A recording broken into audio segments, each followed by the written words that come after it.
Hi, everyone. Today, we're going to continue to look at how institutions connect to a society, and we'll turn our attention to the relationship between race as our subtopic and the institution of the family. So, last presentation, we went through the connection between the institution of the economy and our subtopic of play, subtopic of leisure, and we talked about how there's been a decline, a decrease in formalized leisure activities since the mid 1970s. So basically, people are not doing things in social settings, formalized kind of leisure activities as much compared to the past, whether it be volunteering at one school or church, being part of a sport league, or being part of some type of a political organization. So, how can we explain this decrease in formalized leisure activities? So, as a sociologist, things don't change by themselves. There are social factors that drive the changes. So, one social factor we could talk about is the changing economy that's coincided the change in leisure activity participation. So basically, during the same time period that the leisure was decreasing, we saw that financial situations were decreasing as well. So basically, people, financially speaking, are less well off today compared to the late 50s, 60s, and mid 1970s.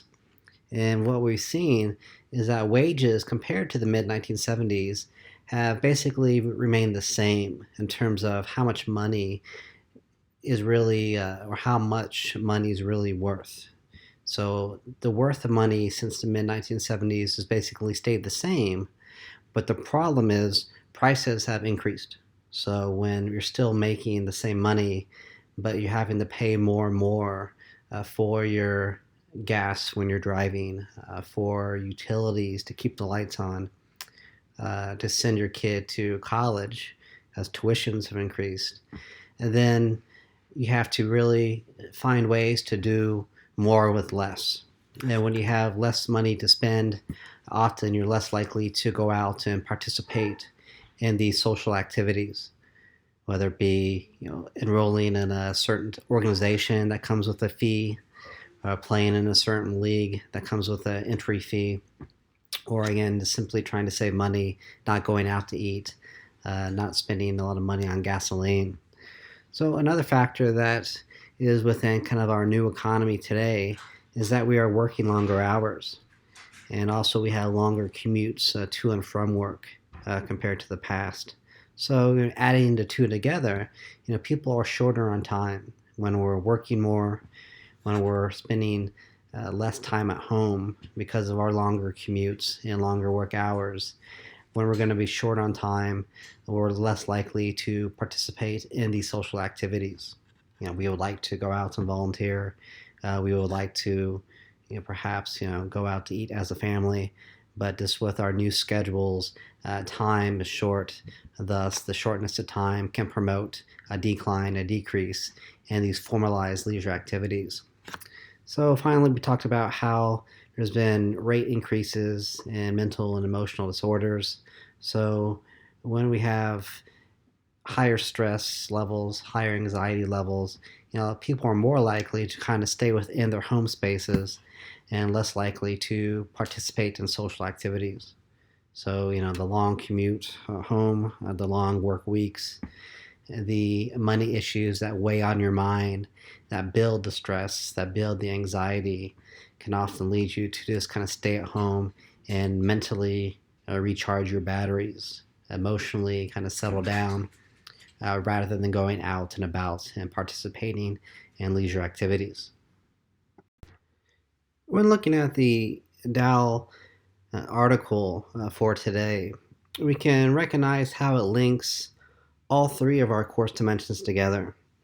But what I'll do is kind of look at them in terms of how culture shapes social psychology, which in turn will shape different parenting practices. So we can say that our culture has different racialized meanings a part of it. So the external cultural force we're exposed to carries within it different meanings we associate with different racial categories. And once we're exposed to those racialized meanings, we learn them, basically learning racial stereotypes. And that can influence what goes on within the institution of the family, specifically when people learn different racialized meanings, and then they will kind of use those meanings to guide their parenting practices. What I'll be doing is breaking down the article for today in reference to the in-class assignment. So basically, if you're looking at the in-class assignments and kind of following along, you'll see how the two will kind of match up with each other. So beginning to break down the article, we're looking at the intersection primarily of gender and race. So how ideas of masculinity intersects with ideas of race. But there's a third variable that's being talked about a little bit, and it's the variable of class.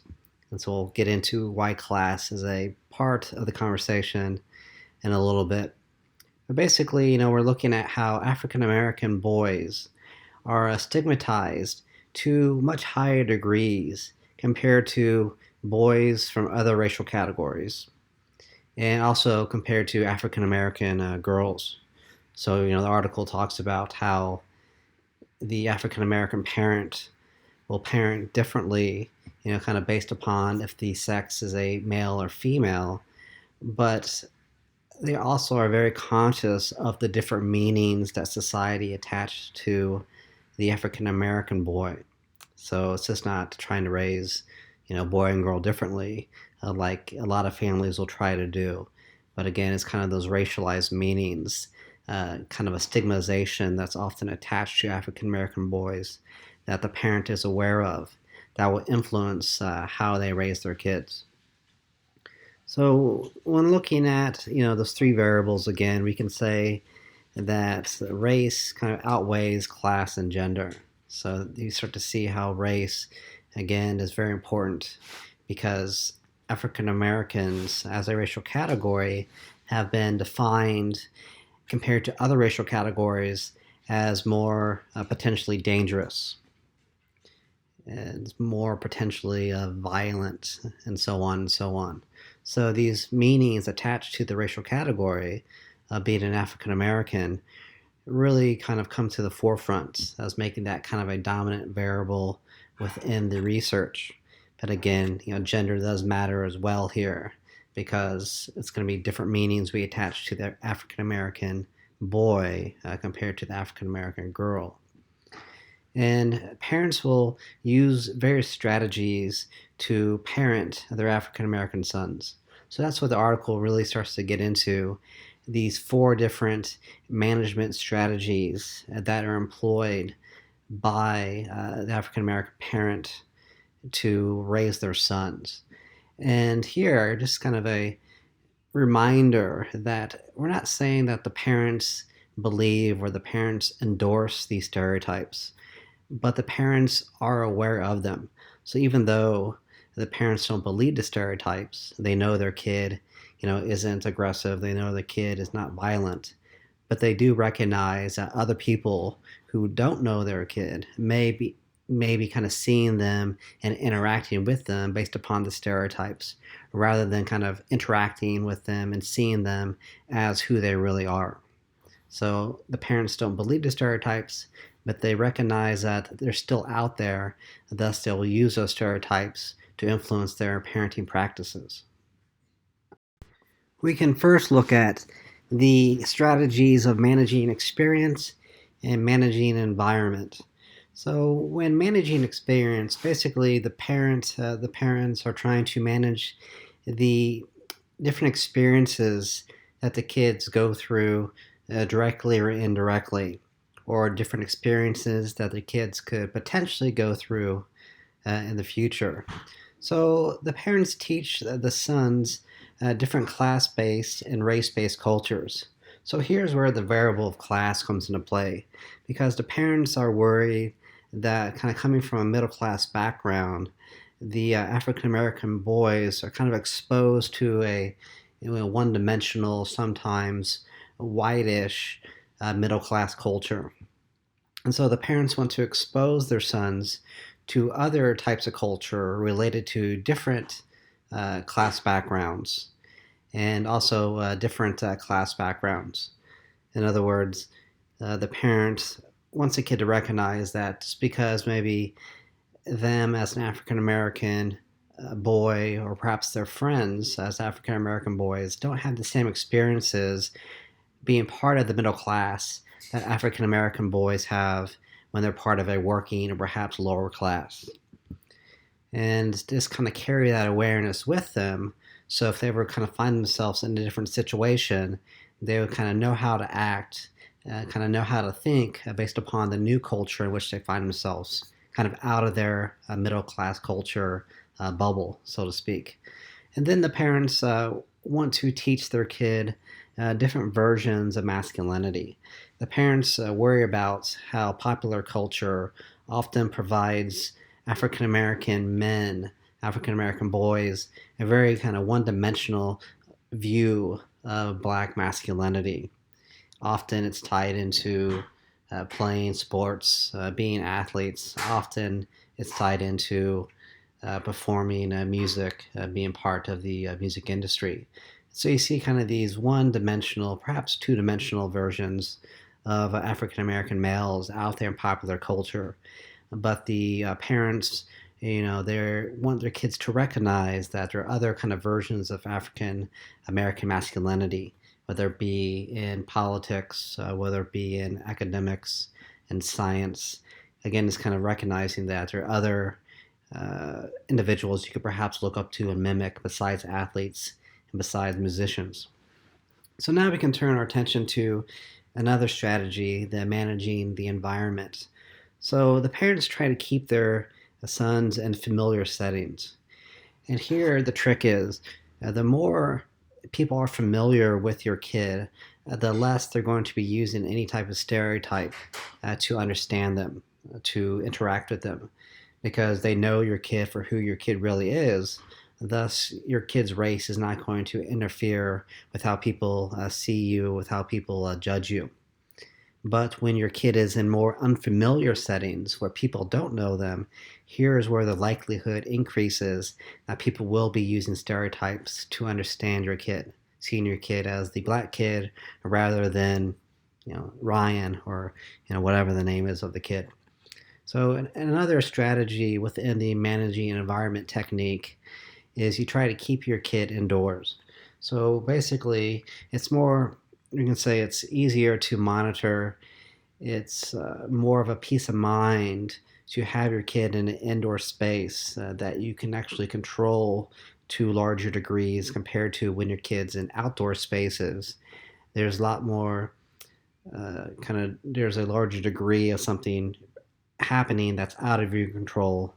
And again, when a kid's outdoors compared to indoors, it's not as easier to watch over, not as easy to monitor. So basically, it's all about kind of protecting the kid and the kid getting in some type of trouble by, no fault of their own perhaps. But you can look over your kid much easier when their kid's indoors, and you don't have to worry about your kid as much when the kid is in familiar settings. So we can turn our attention to two other strategies, managing the image and managing the emotions of the African American son. So the parent tries to employ the image management by trying to control the impression that the kid may be giving off to other people, intentionally or not. The parent is concerned that the impression that the kid gives off at school, outside of school, may be giving off a wrong impression and perhaps reinforcing the negative stereotypes that are often attached to the African American male. So, in managing the image, parents will practice different role playing scenarios with their kids. So basically, they want to make sure their kid knows kind of what to do and how to do it in a certain given situation. So whether it be kind of interacting with one's teacher, interacting with a police officer, or any type of authority figure, the parent wants the kid to kind of understand the situation and kind of what they need to do, or perhaps what they don't need to do in those situations to make sure that everything goes smoothly as possible. And again, you start to see the connection between kind of race and gender here, where, a parent that's parenting a white kid, a white male, it doesn't really have to kind of think of these things, that maybe the officer or the teacher is going to be treating my kid differently based upon him being a white male. So also we can look at how the parent tries to manage the kid's behavior, what they wear in terms of their clothing, and their language use. So again, it's all about impression management. The parent is worried about the kid giving off the wrong impression by acting in a certain way, wearing certain types of clothing, or perhaps using a certain type of jargon, a certain type of slang. And so they try to manage these things, the behavior, the clothing, and the language. So again, not to give off the wrong impression, perhaps not to reinforce any negative stereotypes that can potentially be harmful for the kid in various social situations. So finally, we can turn attention to managing emotions. So here, the parent basically tries to teach their son to not express kind of negative emotions such as anger, hostility, aggression, because the concern of the parent is that often when it's an African American male expressing the anger, hostility, the aggression, it's seen as being kind of hyper emotional. So, in other words, if somebody such as a white male or an Asian male is raising his voice, getting angry, they'll be looked at as somebody who is being, somebody who is upset. But when it's an African American male, sometimes the same type of behavior is seen as being kind of hyper emotional. So here the parent is trying to kind of manage the kid's emotions by saying, don't, make sure you're not displaying these negative emotions, out in public settings, in settings where people really don't know you, because they could misinterpret the situation and make it much worse than it really is. So just to leave it there and kind of think about this breakdown in reference not only to the article, in reference not only to looking at how the institution of the family relates to gender and how there's a racial variable that intersects with it, but also recognize how this all ties into your in-class assignment.